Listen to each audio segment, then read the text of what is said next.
Well, this was a lovely surprise. As part of the FGO Babylonia Anime Campaign, we aren't just getting 30 Saint Quartz, which will just turn to Mabo Tofus, let's be honest here, but we will get to choose a free 4-star servant. Selection includes servants from the beginning all the way up to Salem. Limited servants not included. What's up everyone, this is K Collection. So I did a video on the top 5 SR servants you should consider a while back. Nothing has changed except there's more to choose from now. Check that video out if you haven't yet because I still recommend them. This video, however, is more so an update on the new available servants to consider. Before I start, so a lot of players will tell you to choose a story locked servant and never ever choose servants that can spook. It's obvious why locked servants are considered limited, so there's nothing wrong in thinking that way or for choosing an SR based off that reason alone. But if you love a servant or a specific servant is extremely helpful but isn't locked, there is no reason not to choose them. As an example, it has been over a year and a half and Sabre Lancelot still haven't spooked me yet. So just because you can't get spooked by a servant doesn't mean you will. So let's get started in no particular order. My first recommendation is Parvati. Now I will say she is pretty average until Skadi comes out.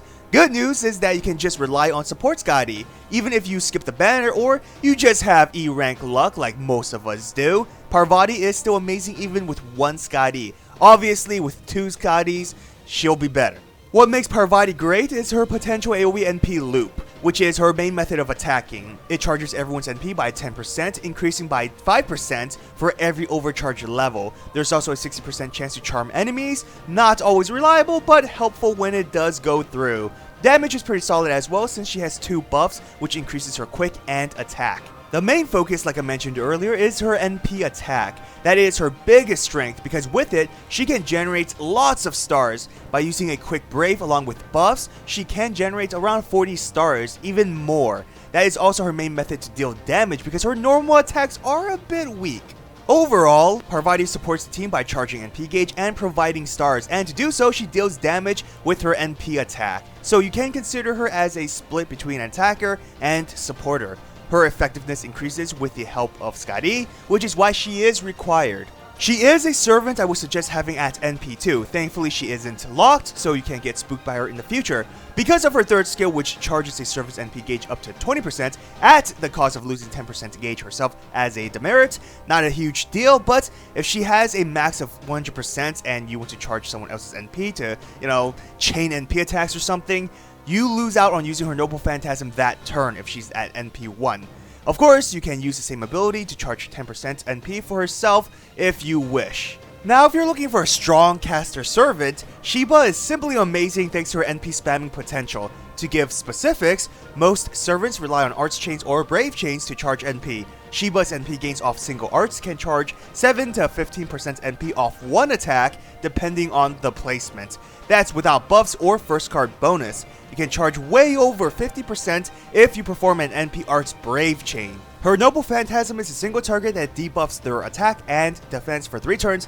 May not seem like much, but she's able to stack these debuffs over and over again. She's also a crit servant, being able to buff her crit damage and generate some stars with a skill, along with having 2 buster attacks. Problem is that there's no way to increase her star weight without support. Now, Sheba isn't only meant for attacking, she's an excellent offensive supporter, especially for Arts Buster servants, having the ability to buff both command cards for your team.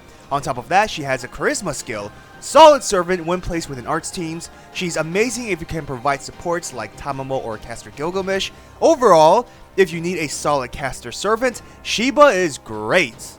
Finally, we have one of the best Sabre in the game. Being arts focused with abilities such as arts buff, increasing NP gains, and boosting star weight for his arts attacks makes him capable of spamming his Noble Phantasm, which then allows him to stack the attack down debuff on the enemy. NP spamming is one of his greatest strengths. I mentioned before the ability to lower an enemy's damage significantly through his attack debuff with his NP or his 3rd skill, or you can combine both to stack it. It's a strong form of defense for your team. Mash synergizes well with him, so with her defense buffs, you're not taking a whole lot of damage. His DPS potential is also great thanks to his arts and attack buffs combined with having the 3rd highest attack out of the 4-star Sabres. Talking a bit more about his NP spams, obviously it's most ideal using an NP Arts Brave Chain with Yagyu. By doing so, he can charge around 40% NP, and that is without any buffs or crits. With his skills active, if they are maxed out, it is possible to charge almost 80% NP. So what I'm saying is that this old man can constantly stack attack downs while dealing good damage. Some problems would be his skill downtime since most of his effects last only 1 turn, so he's not as consistent. He also relies heavily on arts, having basically most effects revolve around it. At the end of the day, Yagyu is, in my opinion, the best servant you can choose from amongst the newly added servants. Again, I made a previous SR servants list, so check that out just so you have a better idea of which servants to go for.